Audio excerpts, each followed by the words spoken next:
Alors ce matin sur France Culture, on parle beaucoup de l'intelligence artificielle et la question du vrai et du faux. Mais, notamment dans les émissions avec philosophie, avec Géraldine Humann, mais je pense qu'on a mal posé le problème. Parce que parler d'un vrai ou d'un faux Macron, par exemple, c'est d'un intérêt relativement secondaire. Par contre, parler du vrai et du faux en général, ça fait sens.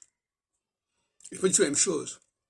L'intelligence artificielle peut nous parler, peut imiter tel personnage, peut se substituer à tel personnage, mais elle ne va pas nous prouver que ceci est vrai ou ceci est faux, scientifiquement, j'entends.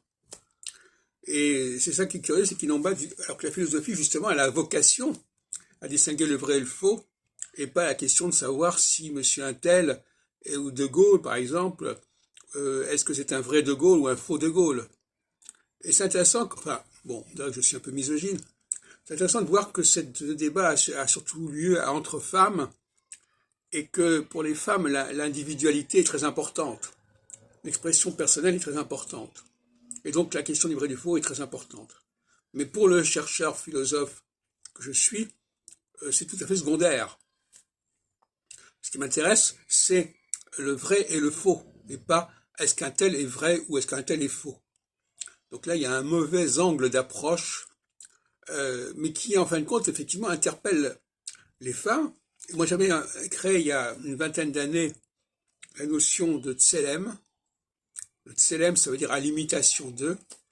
Et j'avais dit qu'il y avait des populations qui étaient plus menacées que d'autres par le progrès technique, déjà à l'époque.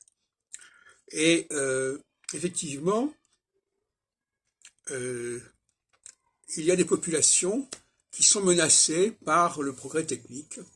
On nous a dit aujourd'hui qu'il y avait une entreprise qui avait débauché, enfin, ou licencié une partie de son personnel sur la base justement de l'IA, de l'intelligence artificielle.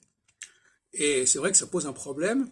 En revanche, les vrais chercheurs, les vrais intellectuels, ceux qui font avancer les choses, eux ne sont pas menacés par l'intelligence artificielle.